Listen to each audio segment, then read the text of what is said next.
लीजिए मेरी विनती प्रभु, मुझे असुर गुरु पद से मुक्त होने की अनुमति दीजिए, अन्यथा मैं अभी इसी क्षण इस जल से संकल्प कर इस पद का परित्याग करना चाहता हूं।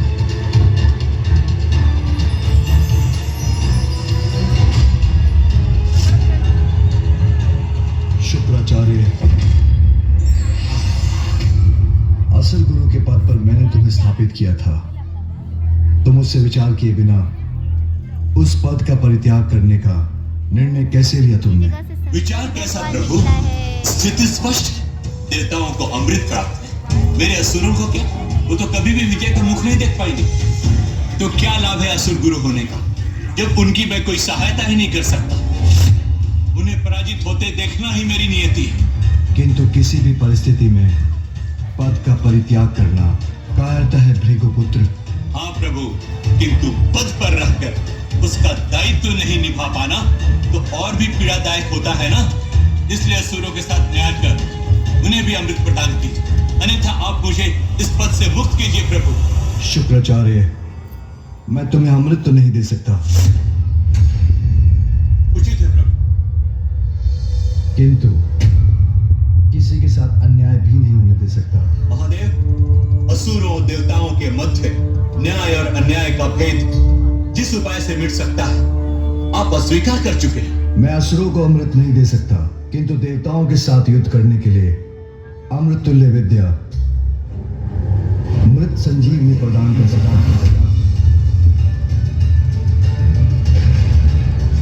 इस विद्या से तुम मृत असुरों को पुनः जीवित कर सकोगे। मैं धन्य हुआ भोलेनाथ, समस्त दैत्य असुर राक्षस कृतार्थ होंगे आपके इस न्याय से।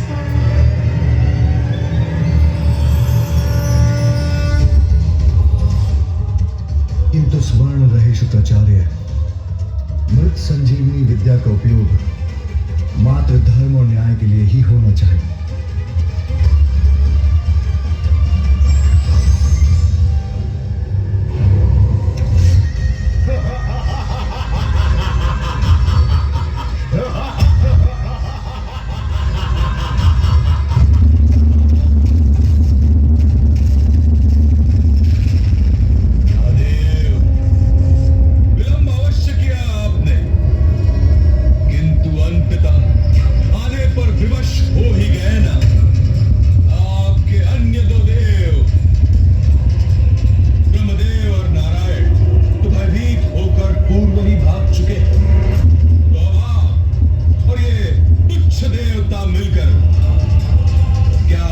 पहुंचा सकते हैं। अभी भी समय है, मुझे अपना प्रभु स्वीकार करो तो मैं ये सब रोक दूंगा।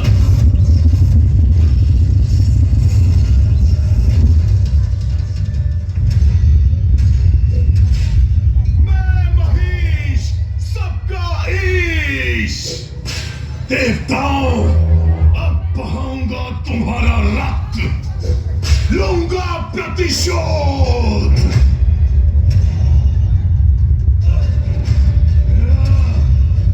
देवगण, अपने शस्त्रों से प्रहार कीजिए, इस दुष्ट को आगे बढ़ने से रोकिए।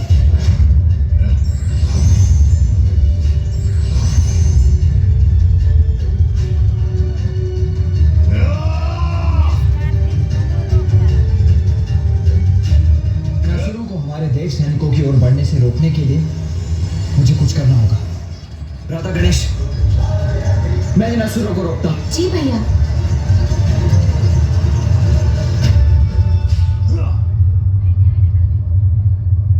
मैं महिष, सबका ईश। मेरा सामना करोगे तुम? है इतनी शक्ति तुम में देवता? ये तो अभी आरंभ ही है देवताओं, अंत तो और भी भयानक होगा।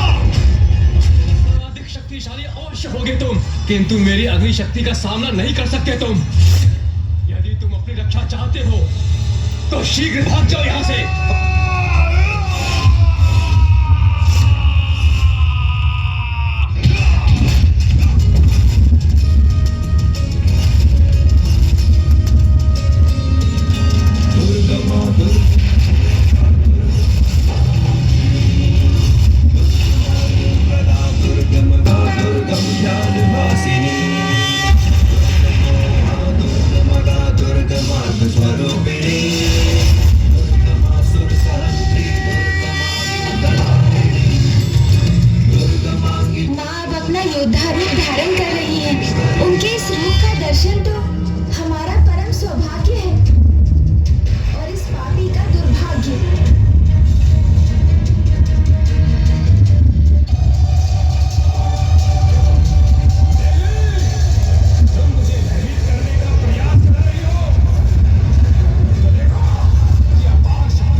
से भी, और फिर भी उसका अपार दम है तुम्हें, जो तुम्हारे नष्ट होने के साथ शीघ्र ही खंडित हो जाएगा। और जो मेरी शक्ति से सुरक्षित है, तुम उसका स्पर्श भी नहीं कर पाओगे।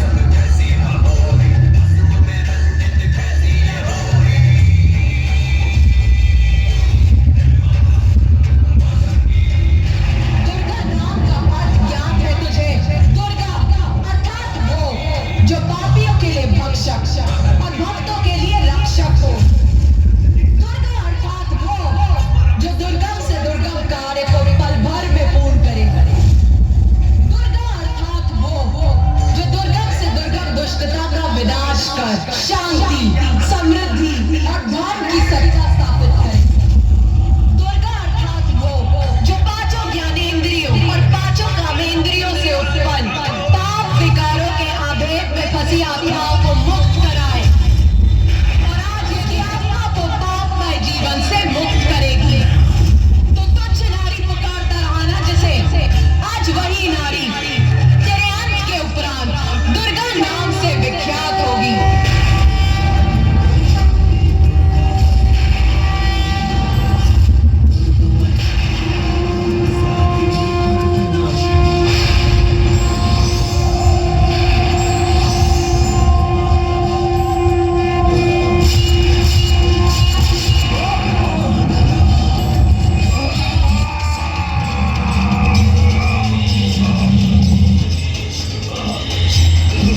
कितने बड़े बड़े वचन बोल रहा था कि तो अब कैसे पूर्ण रूप से शांत है।